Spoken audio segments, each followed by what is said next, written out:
For many, the Republic seemed already the revolution.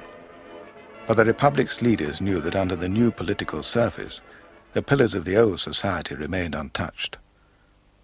A powerful and deeply conservative church hostile to change.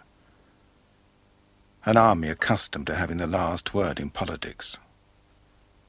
A possessing class determined to defend its privileges. Southern Spain, above all, was an area of big estates, rich landowners. Many were hated by the landless farm labourers, nearly 750,000 of them, for whom daily survival was a struggle. On the one side there was a huge number of impoverished labourers, and on the other a few landowners.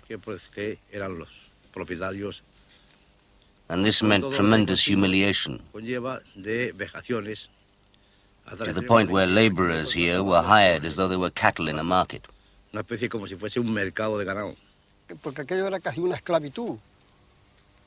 It was virtual slavery, because there were no fixed wages. They paid what they wanted to pay. In many families, children went to bed hungry, because you didn't get paid enough. You weren't paid enough for subsistence. The Republic knew that democracy might collapse if land was not divided more justly. But its complicated, cautious reforms disappointed farm workers while alarming the landlords. Well, the main reason was that the Republic, right from the very start, was totally opposed to rural property. It campaigned against rural property. You see, under the Republic, more and more people believed in the slogan, neither property, nor God, nor bosses. And that's nearly revolutionary language. That's how it really was at the time. So it's quite natural that landowners would resist this. It's quite understandable.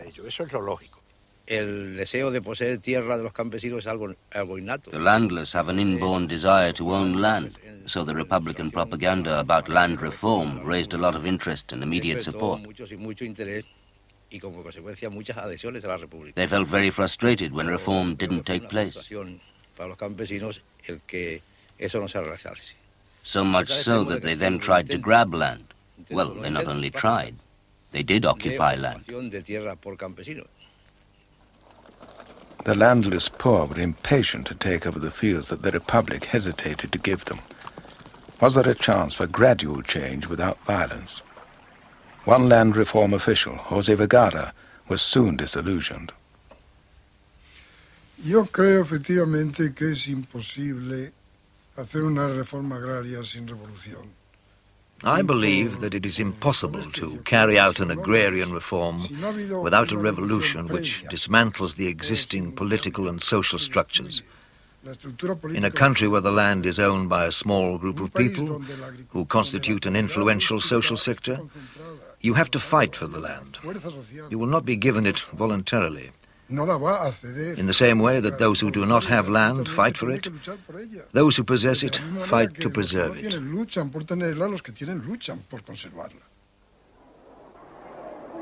The turmoil in the countryside challenged the fabric of society and the church. Farm workers, like the urban poor, often saw the priest as the ally of the landowner or the factory owner.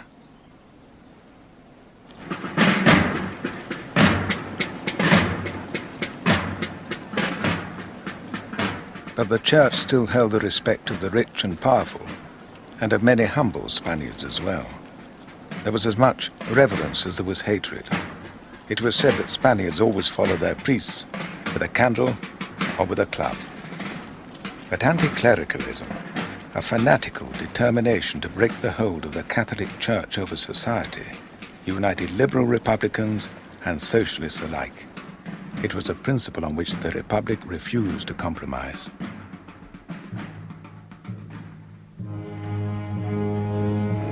Less than a month after the proclamation of the Republic, this resentment against the Church erupted in violence.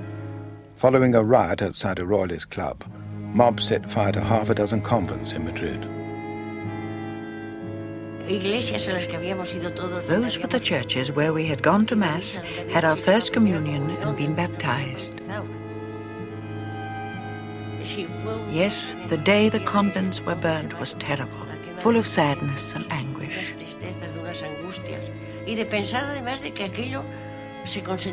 Our feelings were aggravated by the knowledge that it was being condoned. Nothing was done to stop it. The mobs were burning churches and convents, and nobody intervened. It was a terribly sad day.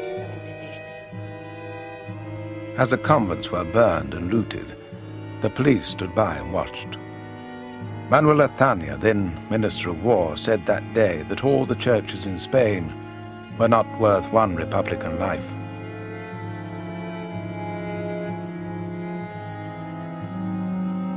Words like these were never forgotten or forgiven.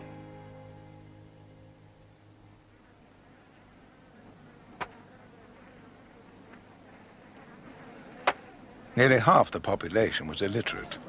The Republican government set about building a non-religious state education system. The church's hold over minds was to be broken. In the first years of the Republic, nearly 10,000 schools were opened. Soon the Republic was taking art and culture to every corner of Spain.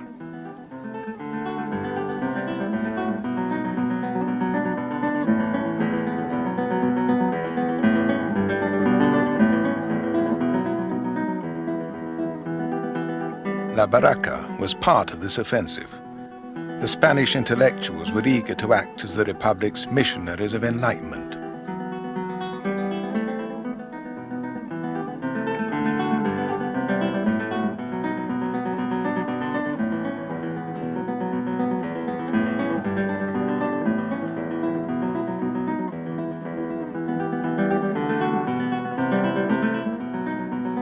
Federico García Lorca, poet and playwright, took the theatre to remote villages.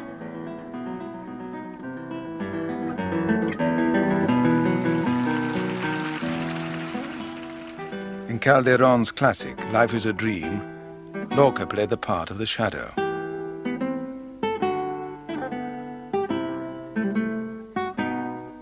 He was to be one of the Civil War's first victims.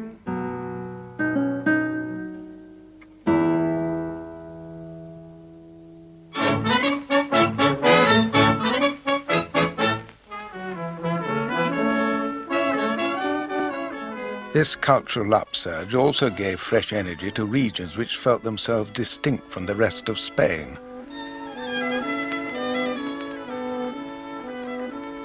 Catalonia and the Basque country above all retained a proud awareness of their own histories. Since the turn of the century, their demand for self-government had grown louder and angrier. As a student, Marcel Giro supported the Catalan Autonomist movement.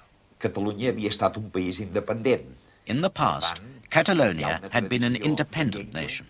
We have a tradition of language, customs and culture very distinct from the rest of Spain. It's different at many levels.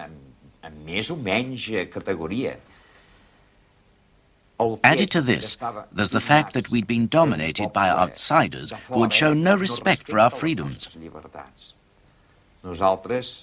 Since the proclamation of the Republic on April the 14th, 1931, we'd been longing for these freedoms to be restored to Catalonia.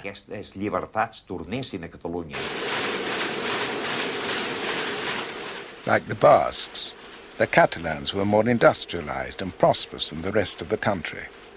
Yet they had been stifling under the backward, over-centralized rule of Madrid.